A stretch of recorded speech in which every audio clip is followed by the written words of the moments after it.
There was a pretty big by-election win for the federal Conservatives Monday night in Calgary Heritage as Chevalier Majumdar won former PM Stephen Harper's old riding.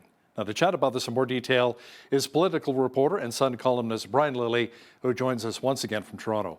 Brian, in the end, the vote wasn't even close. What can you tell us about the new Conservative MP? He's someone who's been active in both building up democracy around the world and conservative circles for a long time. His time in the conservative movement goes back to Preston Manning and the Reform Party days.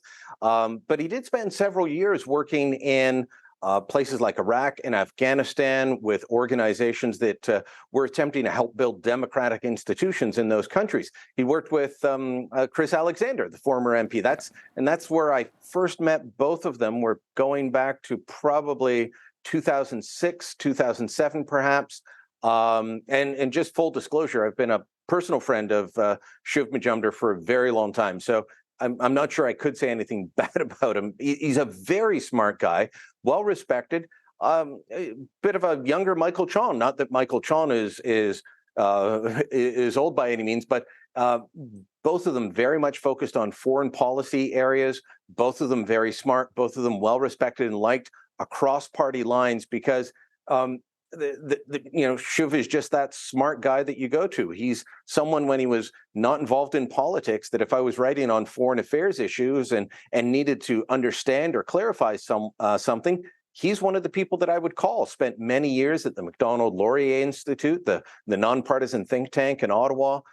Spent several years as an advisor to Stephen Harper and John Baird when Baird was Harper's foreign affairs minister. So smart guy, and he's going to be a good addition to Parliament. What percentage of the vote did he actually take last night? He ended up getting 65% of the vote, so that was up from Bob Benson, who got 57, I think, the last time out. But traditionally, this is a very conservative riding, conservative area. Whether it's Benson had done better in previous outings than the last one, they tend to get 60 to 70% of the vote. Shiv got 65. The Liberals got, last I looked, I think it was just under 15%. Same with the NDP and the People's Party and the Greens. They were way back in single digits. Now, speaking of Conservatives, former Conservative Party leader Aaron O'Toole recently resigned his seat east of Toronto. Brian, when will that by-election take place, and who could we see as someone to possibly replace O'Toole in that riding? Well, by law, Justin Trudeau will have to call the by-election to replace Aaron O'Toole. Well, I guess by early January at the latest. So, look, we'll talk about the cabinet shuffle in a minute. Trudeau will look for a time that's good for him. Are they having bad headlines? Does the cabinet shuffle work? Does it make them look better? Is there an issue that they can use in this Toronto suburban riding to try and win it? It's been in conservative hands for a very long time. Bev Oda held it before Aaron O'Toole, and Jamil Javani, my former colleague, he wrote columns for The Sun and for National Post. He was also the president of Canada Strong and Free Network.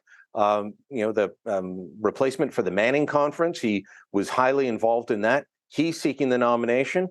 My understanding is he has the blessing of Pierre Poilievre to get that nomination. So we'll see in the next couple months as the parties try and figure out what works for them. The Tories already out there running, trying to make sure they keep that seat, and the Liberals looking for any angle they can to steal a seat back because, this is a government that knows they are not in the good graces of Canadians at the moment, let's say, and they're trying desperately to change that.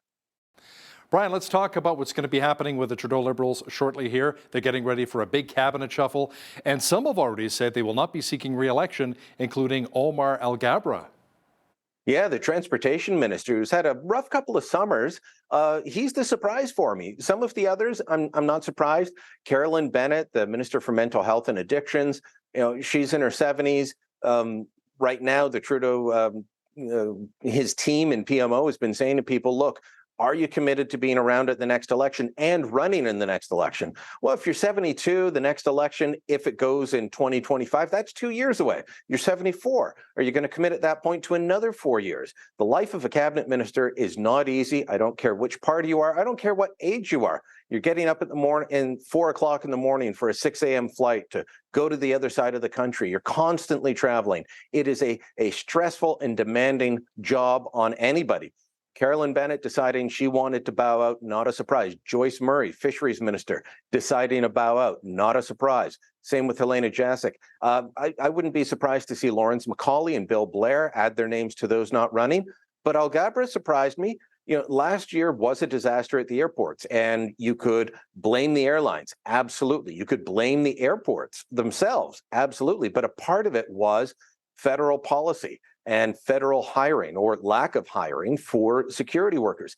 Alghabra had actually made inroads on that, and he'd finally gotten to the point of a trusted traveler program, which bureaucrats had resisted for years, going forward. So he was making some good strides. So he's surprised that things have been turning around, that he's leaving. We're also hearing Marco Mendicino could be going. Just dropped from cabinet, the public safety minister. We're hearing Ahmed Hussein, the housing minister, could be dropped. David Lametti, the justice minister, may no longer be there.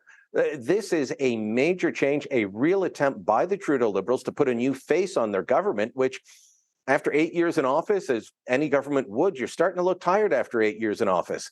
And they desperately want to put a fresh face on it, try and give themselves a new chance at life and a new chance at a majority whenever that next election comes. Let's talk about Marco Mendicino for just a moment here, Brian. Many of his critics would argue that he's handled several files poorly, including most recently the Paul Bernardo transfer from a maximum to a medium security prison.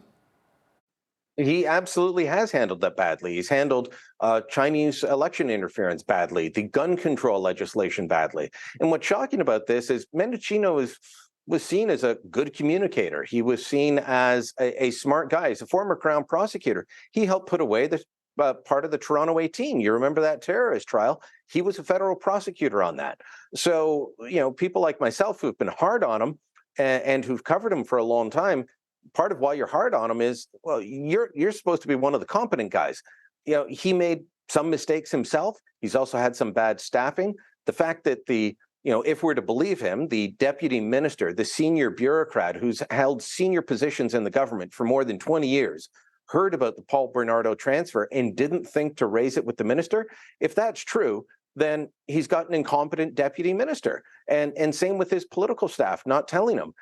Either he told them, keep me out of the loop on things, or he's got horrible staff. And not to take away from Mendicino making his own mistakes, but you expect your staff to support you and keep you well apprised of what's going on so you can do their job. If we believe the story they're telling us, that didn't happen. So bad staffing, bad decisions by the minister. He's in a heap of trouble. I originally suspected he might just get shuffled to a different role like Harjit Sajjan did after being horrible at defense for so long. But there's a lot of speculation. He's just going to get dropped. Does the fact that Environment Minister Stephen Guilbeault made an announcement on ending the fossil fuel subsidies mean that he's likely staying put? I'm actually really worried about that because Guilbeault is a problem in my view, for the Trudeau government. He's causing headaches for them.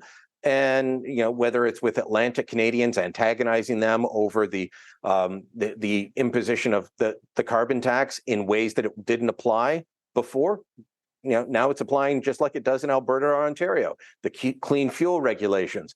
And that's even annoying Liberal Premier Andrew Furey in Newfoundland. And so that, Atlantic Canada is a big support base for the Liberals. He's causing problems for them there. He's picking fights with Danielle Smith in Alberta, with Scott Moe in Saskatchewan, with Doug Ford in Ontario, over things that he doesn't need to. And so I thought for sure he was going to be shuffled out. In fact, some people had told me months ago, before all the shuffle speculation started, he won't be environment minister come summer. But they let him make this announcement, and that makes me think, no, he's going to stay in that position, and that means he's going to continue to cause problems straight across the country for provincial governments, but also the government he represents. That is not good news for Canada. Now, Brian, many Canadians are still dealing with a high cost of living right now when it comes to food, fuel, rent, mortgage payments. Yet the Trudeau government is claiming a victory lap? Yeah, they're saying, look, inflation's down at 2.8%. Well, how did inflation, the core number, get to 2.8%? The price of oil and gas dropped dramatically compared to June 2022. Here's a quick number for you. Now, your number is going to differ in Alberta because you always pay less for gas than the rest of us. But according to Stats Canada, according to the federal government, the average price of a liter of gasoline, just regular gasoline, in June 2022, the average price across Canada was $2.07. The average price in June 2023 was $1.61. That is a massive drop. So that makes the core number drop. Without that, inflation would still be over 4% at the core number. Worse than that, though, the things that we actually rely on, you can debate whether we absolutely have to have a car. You might want a car, you might need it to get certain places, but you can live without it. You can't live without food. And food inflation is still through the roof, north of 9%, some items 15 to 20% higher than the year before, which of course was about the same a year earlier. The $100 of groceries that you were able to buy in June 2021 now cost you about $120. So if you spend $500 a month on groceries, if you're lucky to spend just that, you're going to be spending now $600. Mortgage rates, mortgage costs, rental costs, they've all gone up. Stats Canada says mortgage costs have gone up 30% compared to a year ago. So these are the things we need. We need housing, we need food, and those prices, we're feeling them. Absolutely, we feel it at the pumps every time gas goes up or down, but you have to have food. There's no living without food, and that is still sky high. It's mind-boggling that they're trying to claim credit, and they're trying to say that it's their policies. They've done nothing other than tell the Bank of Canada to keep hiking interest rates. They never reined in spending, and they never did anything that could help curtail inflation inside Canada. You know, Brian, actually, many people would argue, yes, we do need a car, especially out here in the prairies. In the big cities, yeah, you can take the Red Rocket, you can take the GO train, you can whatever, you can but out here. survive without one. You can actually survive without one, but food you can't. That's a non-negotiable regardless of where you live. Yeah. That's my point. Yeah. Brian, we saw the video of around 100 protesters who hounded Prime Minister Justin Trudeau at an event in Belleville, Ontario recently. Now, it appears as though a number of Canadians are simply frustrated with this government. Now, you say such displays as those who were heckling and yelling at Trudeau will actually help Trudeau, not hurt him? How so?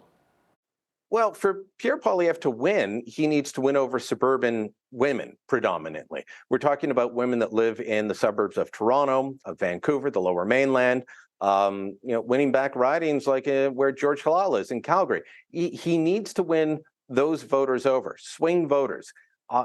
The display that was, when I first saw the video and I didn't pay attention to what was being said, I thought, well, people are angry. But then I listened to what was being said and the Prime Minister being called a criminal. Well, what law has he broken? You could argue, okay, well, SNC-Lavalin, but the RCMP investigated and they didn't lay charges. They were calling him a traitor. They were yelling at the RCMP to arrest Trudeau for treason. In no world has the man committed treason. You may not like his policies. You may think they're awfully wrong for the country, but there's a legal definition of treason, and he hasn't done anything close to that. And then they were calling him a pedophile. There is no evidence anywhere to suggest that this man is a pedophile.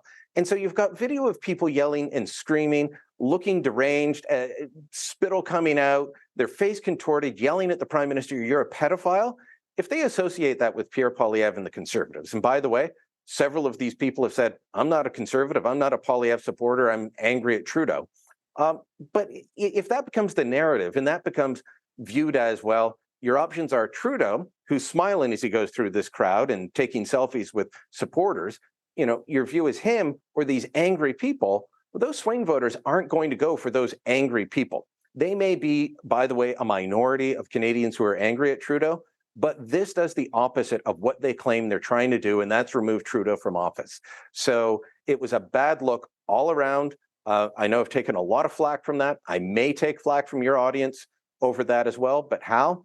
That is not how you convince people to come to your side. making baseless claims against the Prime Minister while screaming in his face. Brian, I want you to think outside of the box for just a moment. Do you think this potentially could have been a setup by the Trudeau government, hiring actors to come out, to pretend, to scream and yell and say all of these things, making him look better, perhaps, potentially? Could this have been a setup, plants? No, I don't think it was a setup or a plant. Do I think that they lean into these events? Absolutely they do. And if you watch the video, Trudeau doesn't run away. He leans into it. He goes into the crowd. He continues to smile and take selfies. He knows that these angry people are out there, and he's going to bait them and taunt them. And is Trudeau divisive? Absolutely. Has he angered people? Has he hurt people of his policies? Absolutely.